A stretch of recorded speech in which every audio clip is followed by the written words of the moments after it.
when you say you put a lot of power into the athlete to make that decision, how often are they making their own decisions with regards to, let's say, cutting a session short or changing or alternating a session that you give? Every day there's opportunities for that. Whether it's the design of sessions, simply the design where you can decide, say you're doing a progression session or a build session. Sometimes they will be by pace, sometimes it's by effort, and if it's by effort you can really choose. Or even you can decide, let's say we're going to drop some hundreds in the pool down by 2 seconds, then you decide where you're going to start based on how you're feeling. So there's micro autonomy all the time, and certainly I want the athletes to tell me if they are feeling it.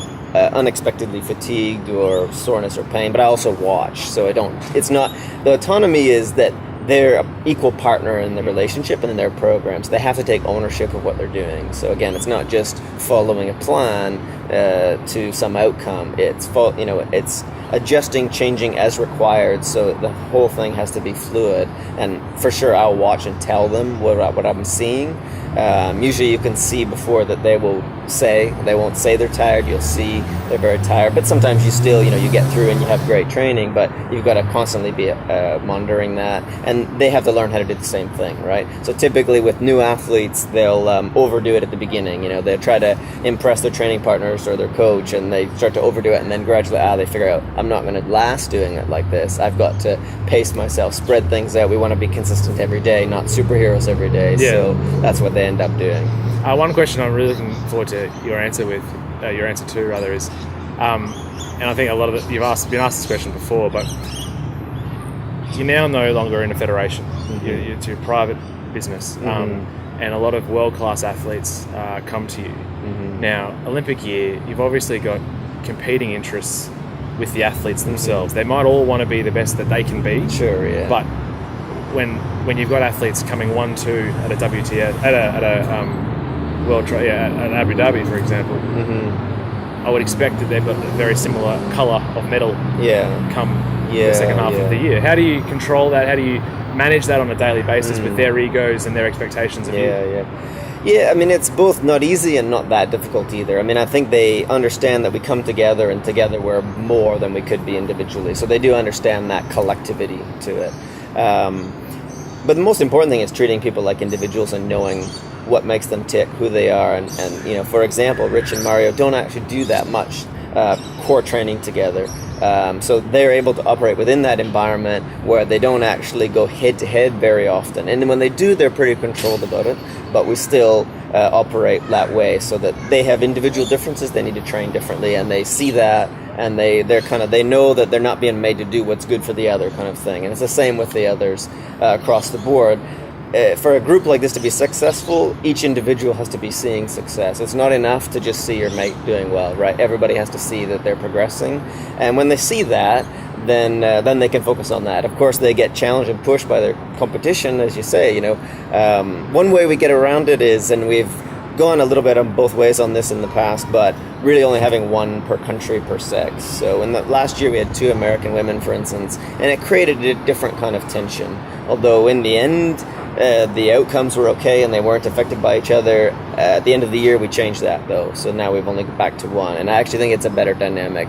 It wasn't really a rule per se. It was something that you thought you probably should do, but actually having been through the experience, you can see that kind of competing interest helps a lot. Not having a country woman or man in the squad, it reduces that. So the others, they know that they're competing against each other, but there's just something slightly indirect about it, and so they can recognize that they can use each other to be better, right? And that's ultimately what the power of the group is. What we can do as an international group is something that no federation can do unless they adopt the same model, but that we can have some of the best athletes from different countries come together, and that brings different skill sets and different personalities, and it's very effective. And this is the first Olympic prep you've done without being involved directly with the federation? More or less, yeah. I mean, this was the full cycle for sure. So I left British Triathlon in 2011, and then this squad, as we're talking now, really started after London. So there was 2 athletes that were kind of at the beginning, and they raced in London, but then they grew part of this group. But really, I went to Auckland Grand Final after London and just talked to a bunch of people, said this is what we're doing, and I felt there was a need for it, and here we are. And many of them are the same athletes that started, like Mario Rich, Vendela from Czech Republic, Kyle Jones from Canada. Many of those guys were there since right after or even before London. Yeah. And you, on a personal level, as a coach, it must be an enjoyable experience. Yeah, I mean, it's interesting. It's challenging. I mean, athletes are athletes. You know, they're people. Being from different countries is interesting. They have different backgrounds. As I say, different skill sets that they can bring to it. Yeah, I mean, it's not easy because the model that I use in particular, as I live in Glasgow in Scotland, we don't train there ever, so I spent a lot of time on the road the last few years. Maybe spend 3 months at home in a 12-month cycle. So yeah, it's not super easy to do from that point of view, but it's also not difficult either from a point of view of you just get used to, well, we move from one location to the other and we have our bases, and we get on. The time goes by very fast in camps. Yeah, sure. Now, with that time from when you started coaching to now, what would be one thing that you'd want to, your beginning coach self would want to know that you know now? What would be that lesson? It's a thing that I tell athletes all the time, and it's easy to say, hard to do, and that's just being patient with progression. No matter what you do, you can't shortcut time, and that's always what we want to do. We always want to rush. We always want to be faster now, tomorrow. And it's certainly what I've learned over time. The biggest mistakes I've made in my coaching were making the decision to do too much, too quickly, not trusting your instincts to do less. And if there's something that we do well, I think it's that. It's being patient. It's trying to find some wisdom in the process, because anybody can train hard. Anybody can do a lot. What differentiates a lot of our success or not, like we talked about Abu Dhabi, is doing the right amount. It's not doing more usually. It's staying healthy and being consistent. And these things are a lot harder to do than it might seem, right? I mean, we always hear athletes get injured, they get ill. We have some training superstars that we never see that in racing. So a lot of our training really looks kind of ordinary from the outside. Any one day anybody could do, but it's backing it up week after week, month after month that makes it special. Yeah. Now you've speculated previously that talking Ironman, talking Hawaii, you speculated previously on other interviews that a substantial amount of professional athletes starting Hawaii have previously been or are on some sort of performance enhancing substances. I suppose my question is, I know that it is just speculation and that's your feeling, but on what basis are you making that sort of statement? Yeah, I mean, we can look at the experience of other sports have had. So the sports that comprise triathlon, I mean, certainly cycling, there's a lot in the news always about that. We're seeing more and more into athletics, how deep the rabbit hole goes there. And swimming probably doesn't have as much publicity about it, but we know endurance sport, the incentive, there has to be this going on.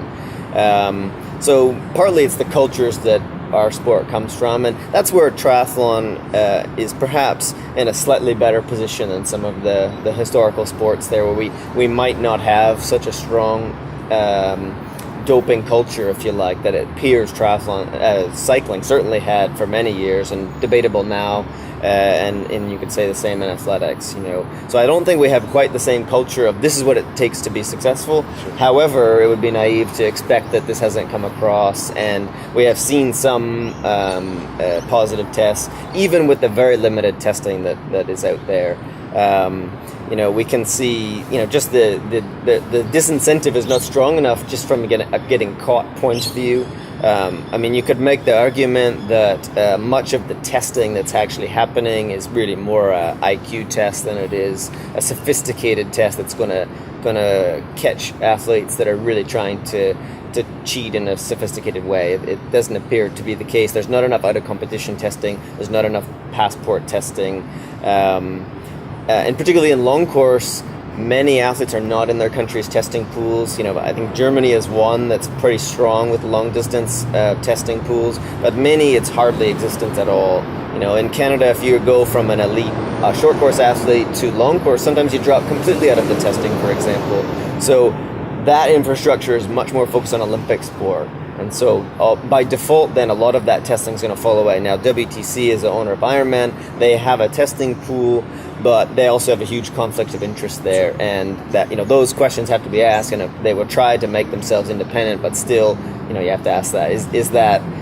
We can see with the international federations, those conflicts of interest are also big problems, and what we need to see is that the testing bodies have to be totally independent from the federations, from the international federations, in order to have any sort of trust in that kind of system.